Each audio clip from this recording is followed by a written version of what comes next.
প্রিয় দর্শক আসসালামু আলাইকুম। মেশকাত এগ্রো ফার্মের পক্ষ থেকে আপনাকে স্বাগত। আজ 21 জুলাই রোজ সোমবার আমরা 4টি গরু হাত বদল করেছি। এর ইতিপূর্বে মেশকাত এগ্রো ফার্মে যে প্রতিবেদনটি দিয়েছিলাম তার মধ্যে 4টি গরু আমাদের বিক্রি হয়ে গিয়েছে। এই 4টি গরু আমরা পাঠিয়ে দিচ্ছি ঢাকা সাভার ক্যান্টনমেন্ট নারায়ণগঞ্জ সোনারগাঁয়ে। এই 4টি গরু আমরা পাঠিয়ে দিচ্ছি। মধ্যে শাইওয়াল লাল কালার যে দুটি রয়েছে এই দুটি ক্রয় করেছেন মোহাম্মদ রাজু ভাই। ওনার ঠিকানা হলো যে ধামরাই ঢাকা। তিনি ইতিপূর্বে আমাদের কাছ থেকে বেশ কিছু গরু ক্রয় করেছিলেন। আজকে আমরা এই দুটি গরু সুজন রাখালের মাধ্যমে মোট 4টি গরু পাঠিয়ে দিচ্ছি। ইন্ডিয়ান বর্ডার ক্রস যে শাইওয়াল দুটি রয়েছে লাল কালারের এই দুটি ক্রয় করেছেন মোহাম্মদ রাজু ভাই। আমরা সুজন রাখালের মাধ্যমে খুব সকাল সকাল এই গরুগুলো পাঠিয়ে দিচ্ছি।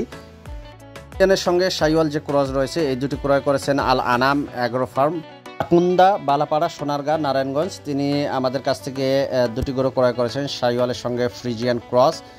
এই দুটি গরুর হাইট ছিল, একটি ছিল 57 ইঞ্চি এবং একটি ছিল 52 ইঞ্চি।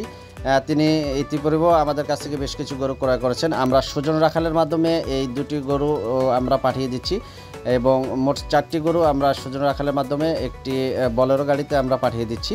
তো আপনারা যাদের গরু প্রয়োজন এরকম হাই কোয়ালিটির, তো স্ক্রিনে দেখানো নাম্বারে আপনারা যোগাযোগ করবেন। আমরা প্রতি বৃহস্পতিবার এবং রবিবার মেশকাত এগ্রো ফার্মে বিক্রির জন্য প্রতিবেদন দিয়ে থাকি এবং বাকিগুলো বিক্রি হওয়ার পরে বাকিগুলো আমবাড়িহাটে আমরা স্থানীয় হাট, দিনাজপুরের জেলার স্থানীয় হাট আমবাড়িহাটে আমরা এই গরুগুলো ডিসপ্লে করি। তো যদি আপনাদের হাই কোয়ালিটির গরু প্রয়োজন হয় স্ক্রিনে দেখানো নাম্বারে যোগাযোগ করবেন। আমরা ইনশাল্লাহ ভালো কিছু কালেকশন করার চেষ্টা করে থাকি। তো আপনারা নিয়মিত বৃহস্পতিবার এবং রবিবার আমাদের চ্যানেলে নিয়মিত ভিডিও পেয়ে যাবেন। তো আজকের ভিডিওটি এখানেই শেষ করছি। সবাই ভালো থাকবেন, সবার জন্য শুভকামনা।